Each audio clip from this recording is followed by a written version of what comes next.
जय हिंद दोस्तों अमेरिका दुनिया का सुपर पावर और ज़बरदस्त लेवल पर तालिबान से लड़कर निकला है और जिस तरीके से बडगाम एयरपोर्ट से आखिरी प्लेन टेक ऑफ हुआ और बिल्कुल पूरे का पूरा एयरपोर्ट बिना किसी को बताए, पूरे का पूरा मिलिट्री बेस की बिना किसी को बताए खाली करके छोड़कर भाग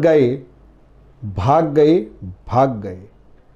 और उसके आसपास जिस तरीके से तालिबान खुलकर ये डिक्लेयर कर रहा है कि हम जीत गए, अमेरिका को ही जाना पड़ा, हम आज भी हैं और अब अफ़गानिस्तान पे कब्जा करने जा रहे हैं।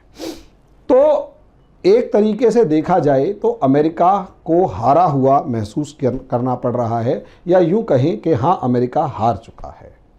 अब इसका एक एनालिसिस कर लिया जाए कि किस तरीके से तालिबान ने अमेरिका को हराया और किस कारणों से अमेरिका हारा और उसके आगे आने वाली दुनिया पर परिणाम क्या होंगे। लेकिन उससे पहले दोस्तों छोटी सी एक इन्फॉर्मेशन कि अगर आप लोग यूपीएससी तैयारी कर रहे हैं, अगर आप आईएएस पीसीएस के एग्ज़ाम देना चाहते हैं, तो आपके लिए हमारी ज़ीरो टू हीरो सीरीज़ जो है वो रामबाण सिद्ध होने जा रही है। क्यों? क्योंकि आपको आईएएस पीसीएस की तैयारी के लिए बेसिक्स ऑफ एनसीईआरटी या फिर एनसीईआरटी के बेसिक कंसेप्ट्स की बहुत ज़्यादा ज़रूरत होगी। इसके बगैर आप आईएएस पीसीएस के एग्ज़ाम के बारे में सोच भी नहीं सकते। अब ऐसी सिचुएशन में दोस्तों, अगर आप इनके बारे में सोच नहीं सकते तो हमारी इस ज़ीरो टू हीरो सीरीज़ की क्लासेस के अंदर आपको एनसीईआरटी के बेसिक कंसेप्ट्स को यूपीएससी के पैटर्न पर पढ़ाया जाता है और इसके साथ ही आपको हम प्रीवियस ईयर क्वेश्चन पेपर भी सॉल्व करवाते हैं। अब इस कोर्स को करने के बाद आपकी पीटी की लगभग 100% और मेंस की लगभग 40% तैयारी हो जाएगी। अब रही बात फीस की, तो दोस्तों बहुत नॉमिनल अमाउंट आप लोगों के लिए रखा गया है, 500 रुपीज़ पर मंथ। ये इसलिए नहीं है कि हमारे कोई कोर्सेज सस्ते दे रहे हैं या फिर कोई चीपनेस है, बल्कि ये कोर्स इसलिए रखा गया है कि कोरोना के अंदर बहुत सारे बच्चे जो हैं वो फीस नहीं पे कर पा रहे और इस टाइम पर हालात ख़राब हैं। ऐसे में 500 रुपीज़ पर मंथ जो है वो आपकी पॉकेट पे भी दबाव नहीं डालेगा और प्रिपरेशन भी अच्छी खासी होती रहेगी। अब रही बात कैसे कांटेक्ट करें, तो ये 2 नंबर हैं, इन पे आप कांटेक्ट कर सकते हैं, देयर इज़ नो प्रॉब्लम। अब आ जाते हैं सिचुएशन के ऊपर कि अफ़गानिस्तान से तालिबान निकला, अफ़गानिस्तान से अमेरिका निकला, 20 साल लंबी लड़ाई लड़ी और आज के दिन तालिबान अपनी जीत का दावा ठोक रहा है और अमेरिका अपना चेहरा छिपाता घूम रहा है। उसे समझ में नहीं आ रहा कि असलियत में क्या करे और कहां जाए। तो एक बार एनालिसिस करते हैं कि असलियत में अमेरिका की हार का कारण क्या था और उसका परिणाम क्या है। क्यों अमेरिका इस समय पर हालात खराब से गुजर रहा है या यूं कहें चुपचाप बैठा हुआ है। अफगानिस्तान के अंदर एक तरफ अमेरिका पहुंचा और दूसरी तरफ तालिबान पहुंचा। तालिबान जो पहले से था 1996 से।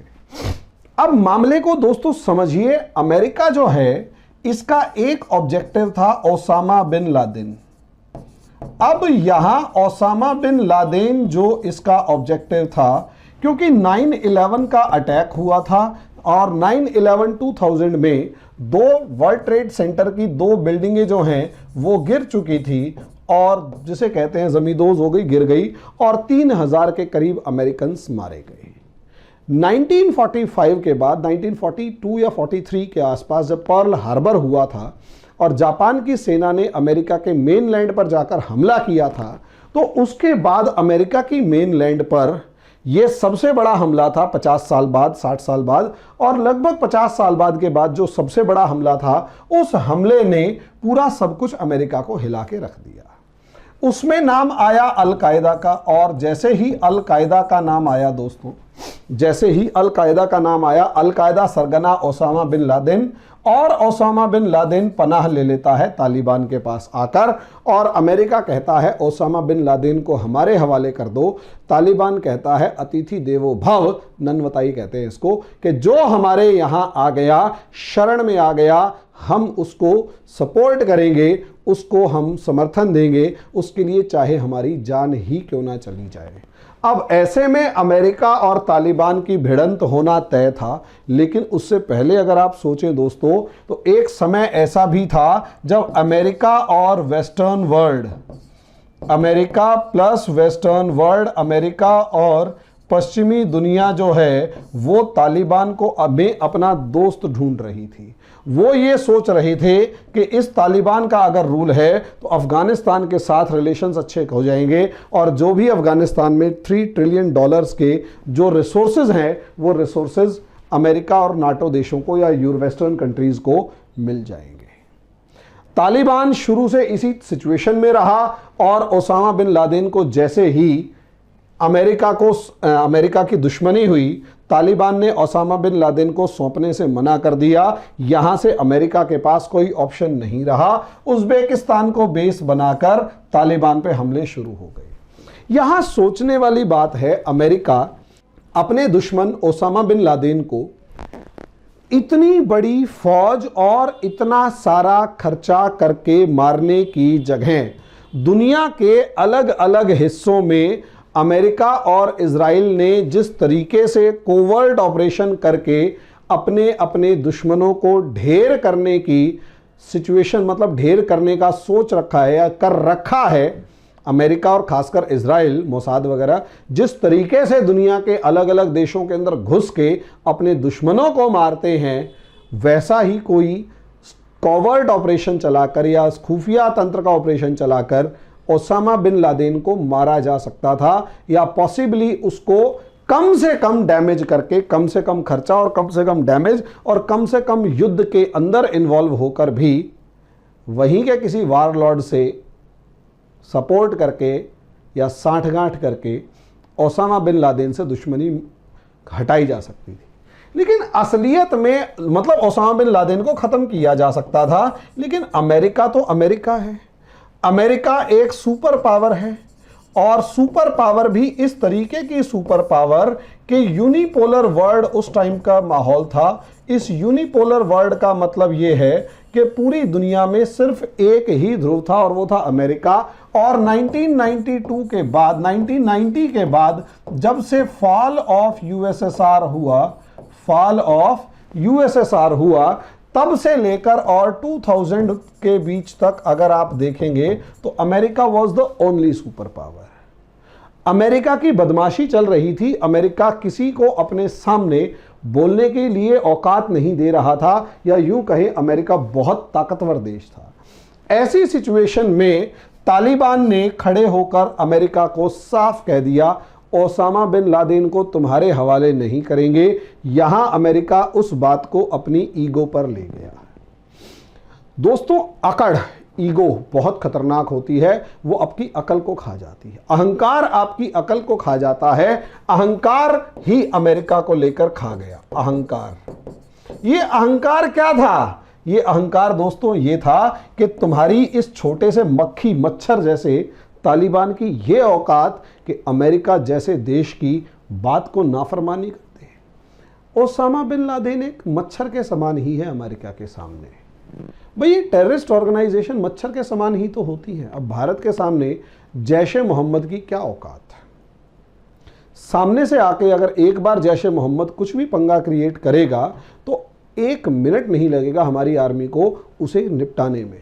लेकिन ये मच्छरों की तरह है ना, वो आप पे हमला ही तब करते हैं जब आपका ध्यान कहीं और होता है।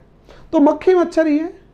अब इन मक्खी मच्छरों को टेररिस्ट ऑर्गेनाइजेशन जो मक्खी मच्छर हैं, तालिबान भी एक टेररिस्ट ऑर्गेनाइजेशन था जो मक्खी मच्छर की तरह ही था, उनको हटाने या निपटाने के लिए आपने पूरी फौज वहां उतार दी। 1 लाख के करीब सेना, 1000 से शुरू होकर 1 लाख के करीब सेना ने उतार दी और 20 साल 20 ईयर्स वहां आप खड़े खड़े जबरदस्त लेवल पर लड़ते रहे। अब 20 साल तक जब आप लड़ते रहे तो आउटकम क्या आया दोस्तों?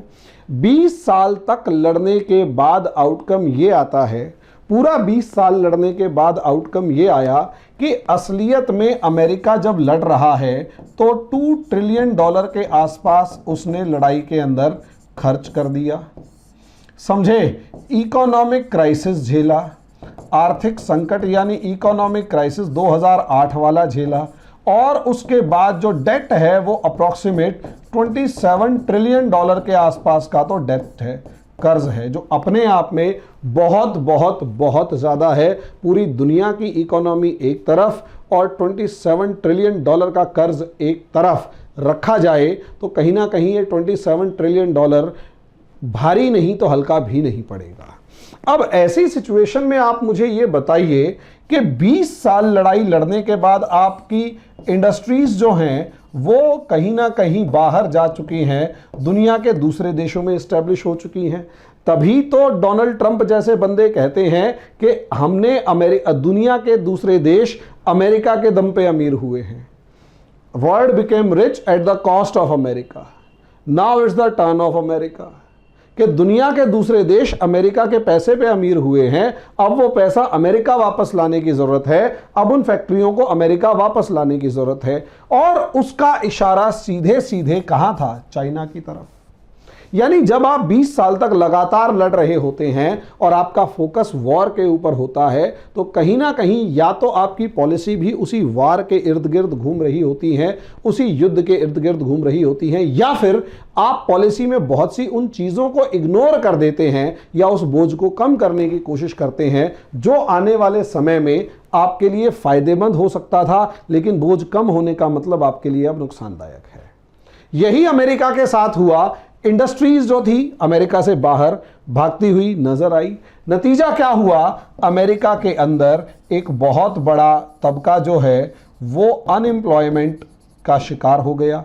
अनएम्प्लॉयमेंट हुआ जिसकी वजह से सोशल क्राइसिस बढ़ने लगे। यस, अनएम्प्लॉयमेंट क्या है? लोगों को जीवन जीने के लिए बहुत ज़्यादा मुसीबतों का सामना करना पड़ रहा है। ज़िंदगी उनके लिए उतनी आसान नहीं रही जितनी होनी चाहिए थी। अब life is not so easy, ज़िंदगी आसान नहीं है। और यही रीज़न है कि लोग अपने खर्चे के लिए, एंडोवमेंट फंड के लिए अमेरिका के अंदर एप्लीकेशन लगा रहे होते हैं और अमेरिका के ऊपर सरकार पर बोझ बढ़ता जाता है।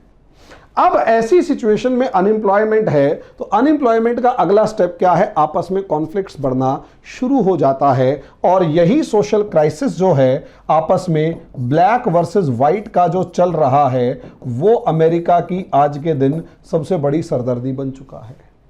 यही सोशल क्राइसिस है जो लोगों के अंदर इम्पेशेंस क्रिएट कर रहा है और ट्रंप के जो समर्थक हैं वो व्हाइट हाउस के ऊपर हमला बोल देते हैं। किसी भी देश के लिए सबसे बड़ा शर्म का दिन होता है जब उसी के लोग अपनी ही संसद पर भरोसा ना करके, अपने ही इलेक्शन सिस्टम, अपनी ही चुनाव प्रणाली पर भरोसा ना करके अपने ही संसद या अपनी ही बिल्डिंग्स पर हमला करना शुरू कर दें। अमेरिका के अंदर ऐसा हुआ और ये सोशल कॉन्फ्लिक्ट्स का एक एग्जाम्पल है। अब जब अमेरिका यहां कूद चुका था और यहां चारों तरफ से फंसा हुआ था, यहां अमेरिका के अगेंस्ट कहीं ना कहीं उसकी जितनी भी, अमेरिका यहां पर एक तरफ तो रशिया से फंसा हुआ था, रशिया भले ही सपोर्ट कर रहा हो, लेकिन चाइना जो इस तरीके से तालिबान को सपोर्ट कर रहा था, पाकिस्तान डबल गेम खेल रहा था और ईरान भी तालिबान को सपोर्ट कर रहा था। यानी अमेरिका के जितने मेन दुश्मन थे वो सारे के सारे तालिबान को सपोर्ट करके अमेरिका को यहाँ पर फंसा के खड़ा कर चुके थे और अमेरिका अपने दुश्मनों की चाल में खुद ही घिरा हुआ था। नतीजा उसका ये आया कि भैया अमेरिका के पास कोई ऑप्शन नहीं बचा फंसने के अलावा। और जब तक अमेरिका यहाँ 20 साल तक फंसा रहा, हालांकि अमेरिकन गवर्नमेंट का ओपिनियन ये था कि जब हम वॉर लड़ते हैं, अगर अमेरिका सिर्फ और सिर्फ अफगानिस्तान में अटका रहता तो ठीक था। इस जॉर्ज डब्ल्यू बुश ने इराक में और लड़ाई शुरू करवा दी। ओबामा आते हैं, वो सीरिया के अंदर पंगा शुरू कर देते हैं, ट्यूनीशिया, लीबिया, इजिप्ट पंगा शुरू कर देते हैं। यस, नतीजा क्या हुआ भाई? बिल क्लिंटन ने सूडान से पंगा क्रिएट कर रखा था। जॉर्ज डब्ल्यू बुश आया, उसने अफगानिस्तान, इराक 2 फ्रंट खोल दिए। ओबामा आया, उसने ट्यूनीशिया, लीबिया, इजिप्ट और क्या नाम है उसके बाद सीरिया, इनके अंदर फ्रंट खोल दिए पूरी अरब स्प्रिंग को। नतीजा क्या हुआ? अमेरिका इतने सारे फ्रंट्स पर आज के दिन फंस गया उसका नतीजा यह हुआ कि जब अमेरिका फ्रंट्स पे फंस गया तो एक तरफ तो इकोनॉमिकली वो वीक होता चला गया और rise of China as a super power, China as economic super power हुआ, इकोनॉमिक सुपर पावर देखने को मिला। और दूसरी तरफ यहां पर रिवाइवल ऑफ रशिया देखने को मिला।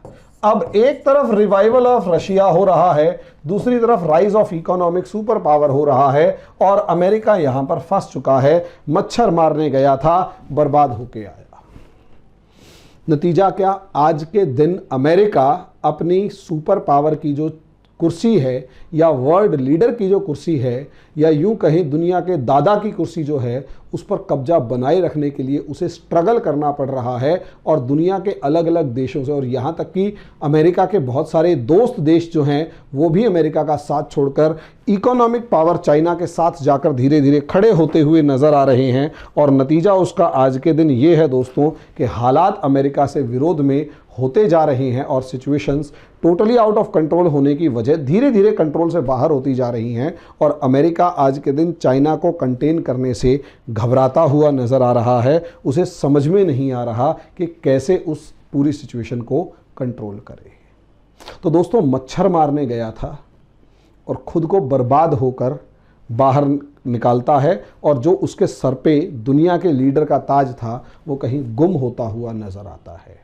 इसीलिए अफ़गानिस्तान को जो ग्रेवयार्ड ऑफ एम्पायर्स कहा तो अमेरिका का एम्पायर भी यहीं पर दफन होता हुआ नज़र आ रहा है। आगे आगे और अमेरिका के लिए क्या क्या सिचुएशंस आएंगी उनके ऊपर भी डिस्कशन होता रहेगा। दोस्तों अभी के लिए इतना ही, धन्यवाद।